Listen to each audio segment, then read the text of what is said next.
Le CV est définitivement et incontestablement une pièce essentielle dans l'évaluation de la candidature d'un dossier à une bourse d'études ou à un master. Dans cette vidéo, je vais te donner les clés essentielles pour que votre CV soit réussi afin de maximiser vos chances d'obtenir une bourse d'études. Donc reste bien jusqu'à la fin parce que j'ai une surprise à un moment donné de la vidéo pour toi. Donc il ne faut surtout pas que tu la rates. C'est une opportunité qui te permettra de maximiser tes chances d'obtenir une bourse d'études ou alors une admission dans une université étrangère cette année. Et c'est parti. Pourquoi il est essentiel d'avoir un CV bien rédigé? Eh bien, en 3 raisons, je te l'explique. La première raison, c'est que le CV est une première impression sur votre profil. Donc, généralement, avant même de regarder votre lettre de motivation ou alors votre projet professionnel, la plupart des responsables de formation au comité regardent d'abord votre CV parce qu'il permet d'avoir une vision globale sur votre parcours et de savoir si vous êtes le candidat ou la candidate qui recherche pour cette bourse d'études ou pour cette formation avant d'aller regarder plus loin. La deuxième raison, c'est que votre CV permet de mettre en valeur votre parcours, vos compétences et vos valeurs. Alors ça c'est très important parce que ce sont des critères phares sur lesquels se basent les comités de sélection aux bourses d'études ou alors les comités de sélection d'admission dans les masters pour déterminer si vous serez admissible ou pas au master. Ou alors si vous pour déterminer si vous devez passer un entretien, quelque chose comme ça, ou passer à l'étape suivante. Et la troisième raison, c'est qu'un CV clair et bien adapté augmente considérablement vos chances d'être sélectionné pour l'offre à laquelle vous postulez finalement. Donc voilà au moins 3 bonnes raisons pour lesquelles il est essentiel de rédiger un CV de façon minutieuse et avec attention. Alors, première partie d'un CV réussi, ce sont les informations personnelles. Alors, ça se retrouve à l'entête et ça doit être immédiatement identifiable lorsque on ouvre votre CV. Et les parties qu'elle doit comporter sont les suivantes. Donc, vous voyez, il y a votre nom et prénom écrit en lettres majuscules de préférence, donc de manière bien visible. Donc, ici à gauche, il y a une photo d'identité. Ce n'est pas obligatoire, ça dépend de vous. Si vous êtes à l'aise avec ça, vous mettez votre photo. Sinon, vous pouvez l'enlever. Ça ne vous pénalise absolument pas du tout. Donc, en bas du nom et prénom, vous mettez la formation que vous faites actuellement ou votre poste actuel si vous travaillez. Donc, et maintenant, vous mettez vos informations personnelles. Donc, l'adresse mail, votre numéro de téléphone, votre adresse, donc ville et pays de résidence. Maintenant, si vous avez un compte LinkedIn, par exemple, qui est actif, sur lequel vous pensez que ça peut être un atout pour votre candidature, mettez-le. Mais si c'est un compte sur lequel vous ne publiez jamais, etc., honnêtement, ça n'a pas d'utilité. Pareil, ça ne servirait pour moi à rien de mettre ici votre compte Facebook si on ne retrouvera là-bas que des photos que vous avez postées il y a 2 ans ou même récentes, mais qui n'ont rien de valorisant d'un point de vue professionnel. Je veux dire, ça peut être des photos très bonnes, mais bon, ce n'est pas un atout pour votre candidature. Dans ce cas, ça ne sert à rien de mettre cela. Par contre, si c'est votre compte Facebook, on va voir la démonstration de votre engagement peut-être dans la société, la démonstration de votre excellence académique, etc. Dans ce cas, ça peut être très intéressant de mettre vos liens vers les réseaux sociaux dans cette partie. Ensuite, il y a le profil. Alors, le profil, il doit être très visible et juste après l'entête. Donc, ici à capter l'attention. C'est vraiment une accroche personnalisée que vous devez mettre en haut de votre CV. Donc, généralement, c'est un bloc concis qui précise votre projet professionnel et votre motivation pour la formation ou pour la bourse que vous visez. Globalement, ce que moi je recherche dans un profil, c'est quoi? Votre situation actuelle, la formation à laquelle tu postules, là où les compétences qu'elle va te procurer et dans quel objectif. Voilà, tu vas avoir ces compétences-là. En d'autres termes, quel est ton projet professionnel pour plus tard, etc. Vous pouvez ajouter d'autres trucs si vous jugez important. Donc, le profil ne doit pas forcément être trop long. Souvent, les gens écrivent tout un pavé énorme avec de très longues phrases. Privilégiez de courtes phrases, 3, 4 ou 5 maximum, mais qui permettent de ressortir toutes ces informations. Ici, par exemple, vous voyez, étudiant en sciences sociales, passionné par les enjeux communautaires. Vous voyez, là, c'est déjà la situation actuelle et le centre d'intérêt, on va dire. Je souhaite intégrer ou obtenir une bourse pour. Voilà, donc si c'est un CV directement pour demander la bourse, je souhaite intégrer telle formation ou obtenir une bourse pour telle formation. Mais si c'est un CV pour postuler d'abord à une formation juste, voilà, vous dites, je souhaite intégrer la formation en développement social pour approfondir mes compétences en médiation et conception de projets d'inclusion. Et vous voyez que la formation à laquelle la personne postule est clairement définie. Les compétences que la personne veut acquérir sont clairement définies. Donc, en médiation et conception de projets d'inclusion et le projet professionnel. Le but étant d'être agent social, bon, ça peut être le métier, et lutter contre toute discrimination dans la société. Voilà.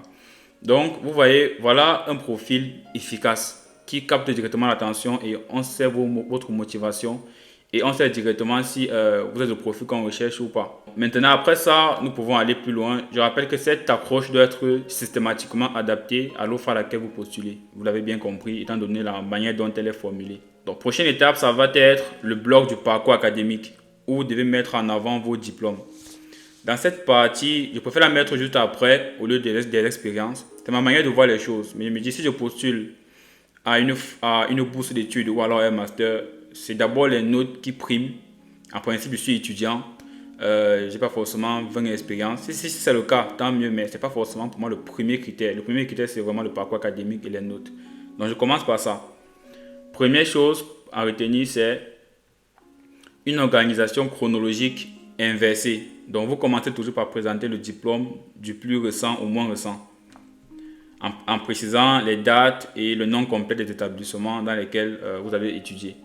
Ensuite, vous mentionnez votre moyenne, votre rang et la mention que vous avez obtenue pour chaque diplôme. Donc, vous devez les mettre si ça vous met en valeur. Si vous avez une mention passable, ce n'est pas forcément le plus pertinent. Mais si vous avez une mention assez bien, vous avez une bonne note ou un bon rang dans la promotion, c'est important de le mentionner. Ensuite, vous pouvez aller jusqu'au baccalauréat. Donc, j'ai reçu des CV où les gens vont jusqu'au BEPC ou au CEP. Donc, ce n'est pas vraiment nécessaire quand vous postulez pour une bourse niveau licence ou niveau master. Généralement, jusqu'au baccalauréat, c'est largement suffisant.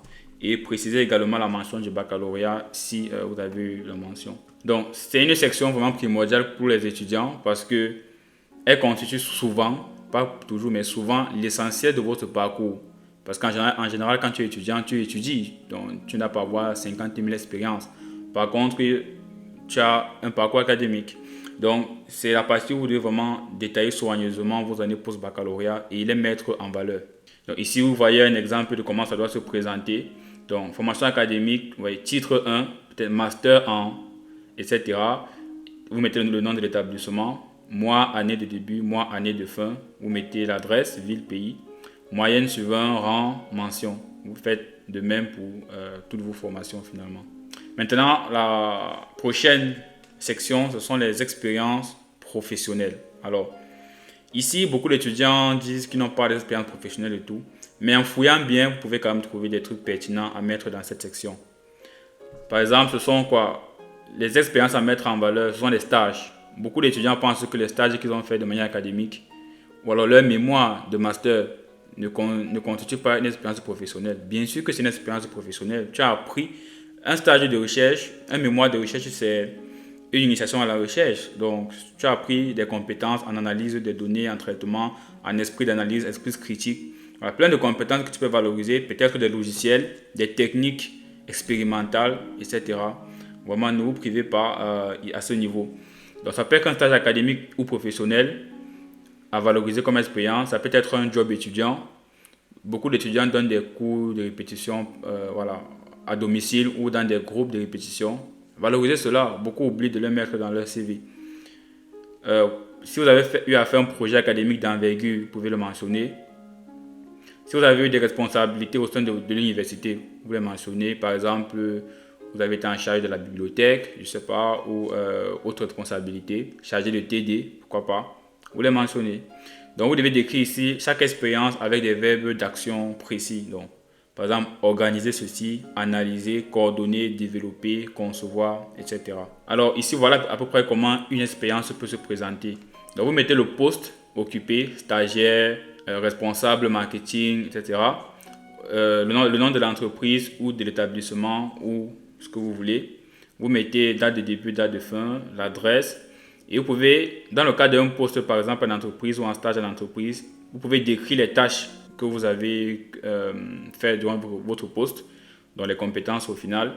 Vous pouvez donner le thème du stage, si c'est un stage ou un mémoire, donner le thème avec la note ou la mention obtenue à la fin de la soutenance. Ou alors vous pouvez décrire l'activité que vous avez fait lors de cette expérience professionnelle. Ça peut être un travail, etc., un job. Vous décrivez votre activité, ce que vous avez appris. Maintenant, donc, les activités extrascolaires. Donc ici, c'est une section très importante, je vous l'assure, parce que davantage de bourses d'études ne se focalisent plus uniquement sur les notes. On va également voir de manière sociale comment est-ce que vous participez à la vie de votre société, comment est-ce que vous contribuez à votre communauté en fait, quelle est votre capacité de leadership, est-ce que vous êtes engagé dans des courses, dans des associations, etc. Donc c'est ici qu'il faudrait mettre tout cela, sauf si bien sûr vous avez ces compétences-là à faire valoir.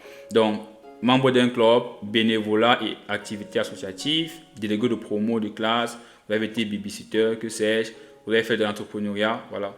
Tout ce qui est autour de l'école, c'est ici que vous pouvez mettre et faire valoriser cela. Donc vraiment, il ne faut rien négliger. Ici, ça peut être très valorisé dans le cadre d'une bourse d'études. Je marque un instant au milieu de la vidéo pour vous mentionner que j'organise un concours sur cette chaîne. Alors dans ce concours, il y aura 10 gagnants et concrètement, qu'est-ce qu'ils vont recevoir? Alors, ce sera un accompagnement personnalisé de ma part de A à Z pour leur candidature aux bourses d'études ou aux formations à l'étranger, bien sûr gratuitement. Et qu'est-ce qu'il y aura dans cet accompagnement? Bien sûr, ce sera des séances de coaching gratuites avec moi pour m'assurer de tous les détails de leur CV, lettres de motivation, projet professionnel, etc. Je vais également leur fournir mes propres lettres de motivation que j'ai utilisées pour obtenir une bourse d'études. C'était la bourse IDEX de l'Université Paris-Saclay, ainsi que mon propre CV, le CV qui m'a permis d'obtenir cette bourse d'études, ainsi que un ou deux autres CV et lettres de motivation de d'autres étudiants que j'ai eu accompagnés qui ont eu les bourses Eiffel, les bourses IDEX, etc. Donc, si le concours t'intéresse, je vais te donner les critères pour participer et pour gagner. Alors, la première chose, bien évidemment, ça va d'être abonné à cette chaîne YouTube. Ça va également être d'intégrer la chaîne WhatsApp dans laquelle je partage régulièrement les informations pour rester à jour sur les opportunités de bourse à l'étranger, etc. Ça va aussi être de commenter, de laisser un commentaire sous la vidéo et de la liker. Alors, ce commentaire maintenant, ceux qui auront le plus de likes de leurs commentaires, ce sont ceux, ça va compter pour un pourcentage de la note finale. Et bien sûr, il faudra que ceux qui likent vos commentaires, évidemment, soient aussi abonnés à la chaîne et intègrent la chaîne WhatsApp. Donc ça va être la première partie. J'affecterai une note à cette partie-là. Je prendrai les meilleurs sur cette partie. Durant la deuxième partie du concours, vous devez m'envoyer vos propres CV. Donc cette partie est un peu gratuite parce que je vais devoir analyser vos CV gratuitement. Donc vous m'envoyez vos CV. Et les 10 meilleurs CV qui auront appliqué les conseils que je donne dans cette vidéo de la meilleure des façons. Voilà. En combinant les deux notes, j'aurai au final les 10 personnes que je vais pouvoir suivre de manière individuelle. Donc si ça vous intéresse, n'hésitez pas à faire le concours qui partira de maintenant. Donc nous sommes le 10 septembre jusqu'au 30 septembre. Voilà, donc vous avez 20 jours pour le faire et nous continuons tout de suite avec la vidéo. Ok, prochaine étape, les distinctions. Voilà. Très important, les distinctions. La plupart des bourses d'excellence demandent de prouver, de donner des preuves de ce que vous avez eu un parcours d'excellence, un bon parcours académique, etc. Que vous avez des distinctions, des prix. Donc, si c'est le cas pour vous, n'hésitez surtout pas à le mettre dans votre CV, même si la bourse n'a pas explicitement demandé cela. Ça peut être des tableaux d'honneur ou des félicitations que vous avez obtenus. Ça peut être une attestation de major de promo, par exemple. Ça peut être un prix gagné lors d'une compétition ou lors d'un séminaire. Ça peut être une bourse d'études que vous avez obtenue avant. Ça peut être, vous avez participé à des olympiades. J'ai même vu quelqu'un qui m'a mis comme distinction le fait qu'il a eu la première note dans sa classe en une matière. Donc j'imagine que c'est une matière de spécialité de sa filière. Il a eu la première note. Il a mis ça en valeur. Vous voyez, c'est-à-dire pour dire que le meilleur étudiant dans cette matière qui est très valorisante. Maintenant, si la matière en question, où tu as une très bonne note, est une matière phare du master auquel tu postules, forcément, on va se dire, ok, ça prouve qu'il a tous les prérequis nécessaires pour la formation à laquelle il postule et pour cette bourse au final. Voilà. Donc, n'hésitez pas à être créatif et à imaginer tout ce qui peut mettre en valeur votre profil. On tend vers la fin des parties du CV, il y a les compétences et centres d'intérêt. Alors, les compétences, ça va être des compétences théoriques ou pratiques en lien avec votre formation. Par exemple, vous êtes étudiant. Comme compétence, il ne faut pas seulement mettre esprit d'équipe, rigoureux, travailleur, tout ça vraiment.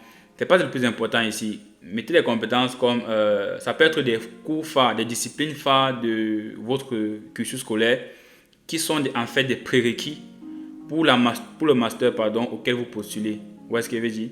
Donc vous pouvez partir sur le site web du master auquel vous postulez par exemple. Vous allez voir les prérequis qu'il faut pour entrer dans ce master. Vous allez voir un peu la description du master, repérer les mots-clés importants. Et vraiment à partir de ça, vous pouvez, parmi les cours que vous avez eu à faire durant votre formation à vous, qu'est-ce qui cadre le plus avec cela et mettre cela en valeur ici. Par exemple, moi je suis physicien, je vais peut-être mettre physique de la matière condensée, physique statistique, mécanique quantique. Je vous cite 2 ou 3 exemples, mais ce sont les compétences en fait. Tu as acquis des compétences dans ces matières-là. Ensuite, ça peut être des logiciels que vous avez appris, Excel, Word, tout ça, ou des logiciels de dessin par exemple, si vous êtes architecte ou ingénieur en génie civil, des logiciels de finance, etc. Ensuite, vous avez parlé de vos niveaux de langue. Est-ce que vous faites un sport d'équipe ou individuel? Est-ce que vous faites de l'art, du chant, de la musique, de la peinture, etc. Et montrez aussi parfois votre intérêt en lien avec la culture du pays. Par exemple, si vous postulez pour un master au Japon, ça peut être intéressant de montrer que vous aimez la culture japonaise, que vous êtes un fan de manga, par exemple. Donc voilà, vous devez choisir comme ça des centres d'intérêt authentiques voilà, pour renforcer votre candidature envers la formation visée. Donc, et pour finir, il y a les références. Enfin, donc, si vous pouvez, mettez deux références, une ou deux références. Ça peut être un enseignant, ça peut être ton responsable hiérarchique au stage ou au travail qui peut appuyer, voilà, si on le contacte, tout ce que tu as dit dans ton CV ou alors une partie. Donc voilà un peu comment ça se présente, la partie compétences. Vous voyez discipline 1, ça peut être mathématiques. Vous mettez les compétences en maths phare. Discipline 2, ça peut être la physique chimie, vous mettez. Compétences numériques, les logiciels, tout ça. Compétences en programmation, voilà, Python, etc. MATLAB. Distinction, vous pouvez mettre les prix que vous avez eus. Langue, hobby ou centre d'intérêt. Et les références. Donc voilà en gros comment vous pouvez organiser votre CV. Et si vraiment vous respectez ces différentes parties, je vous assure que vous êtes déjà très bien parti pour obtenir une bourse d'études. Alors, nous avons terminé avec la partie où je présentais les différentes sections importantes pour votre CV. Ce n'est pas exhaustif. Vous pouvez ajouter ou modifier un peu le titre des sections et tout pour l'adapter le mieux que possible à votre situation. Mais toujours est-il que voilà les principales, on va dire, les principales cases qui ne doivent pas manquer. Maintenant, à vous de voir comment l'agencer dans votre CV aussi. Alors maintenant, embrayons sur les erreurs à éviter lorsque vous faites votre CV. La première chose, c'est le manque d'informations personnelles. Parfois, il y a des gens qui ne mettent pas de numéro de téléphone ou ne mettent pas leur email, alors qu'on peut vouloir les contacter pour plus d'informations, pour un entretien vocal. Et parfois, on ne vous demande même pas. Ça m'est arrivé quand je postulais aux bourses d'études où le responsable m'a appelé directement comme ça, juste pour discuter avec moi un peu, alors que ce n'était pas prévu dans le calendrier de la candidature. Donc, rassurez-vous qu'il n'y a pas d'erreur. C'est très courant des gens qui font des erreurs sur leur adresse mail et leur numéro de téléphone. Donc, faites attention à ça. Évitez des adresses mail fantaisistes. Par exemple, vous mettez le chouchou@gmail.com, des trucs du genre. Vraiment, faites très attention. Ou alors, la go de l'heure, donc, les adresses mail que vous avez créées peut-être en 2000, je ne sais quoi, quand vous aviez 14 ans ou 12 ans, ou pour vous c'était un amusement. Ne venez pas mettre ça sur un CV pour postuler à une offre. Donc, faites attention à ce genre de choses. Deuxième erreur à éviter, ce sont les compétences vagues. Donc, au lieu de dire travail d'équipe comme compétence, mettez gestion d'un projet de groupe. En fait, si tu as géré un projet de groupe, ça veut dire que tu sais travailler en équipe. Au lieu de mettre communication, mettez présentation d'un projet académique. C'est-à-dire, si tu as présenté un exposé en classe, tu as présenté ton thème de mémoire, ça veut dire que tu as des compétences en communication. Voilà. Donc, ne mettez pas simplement communication, mettez présentation d'un projet académique, présentation ou alors soutenance d'une thèse de master. Okay? Maintenant, évitez des CV trop longs. Alors, généralement, ça dépend. Ça dépend aussi de la taille de la police, de l'espacement que vous prenez entre les différentes lignes, etc. Mais 1 à 2 pages, c'est bon. Évitez de faire des CV au-delà de 2 pages. Et la quatrième erreur à éviter, c'est de faire un CV beaucoup trop générique. Donc un CV que vous prenez le même CV pour postuler à toutes les offres qui passent devant vous. C'est-à-dire le profil est trop général, les compétences sont générales, les expériences professionnelles sont générales, voilà.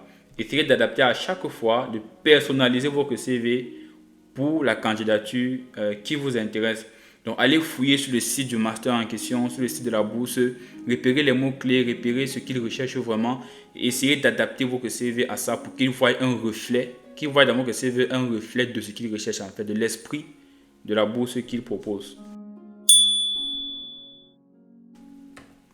Maintenant, quelques conseils pour finir, dernière partie, les conseils pratiques pour un CV efficace. Donc, il y a la présentation et la mise en forme. Donc, vous devez avoir un modèle clair, aéré, professionnel. Utilisez une police classique. Donc, vous avez quelques exemples là. Une taille 11-12, que ce soit lisible. Structuré avec des titres distincts et une hiérarchie visuelle. Il faut que quand on regarde votre CV, qu'on ne cherche pas le profil, qu'on ne cherche pas le parcours académique, qu'on ne cherche pas les compétences, que de manière visuelle, ce soit bien structuré. Je vais vous montrer à la fin un exemple de CV, de manière générale, un modèle, vous allez voir. Donc, et mettez des marges suffisantes, bien sûr, pour que ce soit lisible. Et ça, on l'a déjà dit, le contenu doit être adapté à l'offre et vous devez relire méticuleusement votre CV pour éliminer toute faute. Faites-le également relire par quelqu'un et voilà, vous devez l'adapter. Donc maintenant, voilà un exemple de mise en page et de mise en forme d'un CV. Vous voyez la structure. Premier coup d'œil, on n'est pas embrouillé. C'est harmonieux, c'est bien rangé. Vous voyez tous les différentes parties que je vous ai présentées, profil, formation académique, expérience professionnelle, activités extrascolaires, certification, projet par exemple, si vous avez eu des projets lors de votre parcours personnel à mettre en valeur, vous mettez là. Si vous avez eu des certifications, vous pouvez les mettre, etc. Donc voilà globalement le template d'un CV. Je sais que beaucoup d'entre vous me l'ont demandé, je vous l'ai fait. Donc n'hésitez pas dans les commentaires à donner votre avis, si ça vous a plu, ça vous aide d'avoir ces informations, si le modèle vous correspond. N'hésitez pas à laisser un like à la vidéo, intégrer la chaîne WhatsApp si vous ne voulez pas rater des pépites comme ça, des vidéos très intéressantes. Il y en a plein qui vont venir dans les prochaines semaines, les prochains mois. Donc si vous ne voulez pas rater tout ça, vous savez ce que vous avez à faire. N'oubliez pas le concours.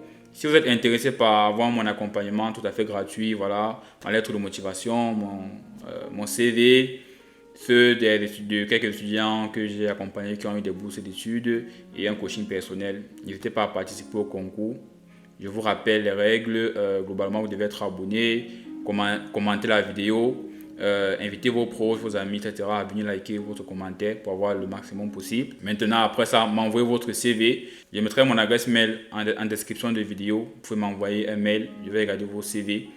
Et les meilleurs CV qui ont respecté, voilà, ce que j'ai donné comme conseil dans cette vidéo et qui pourront même aller au-delà, me surprendre, ce sont ceux qui bénéficieront de cet accompagnement spécial. Donc voilà, c'est tout. Maintenant, à toi de jouer. La balle est dans ton camp pour préparer voilà, cette année académique qui commence. Et je te dis bien sûr à très bientôt.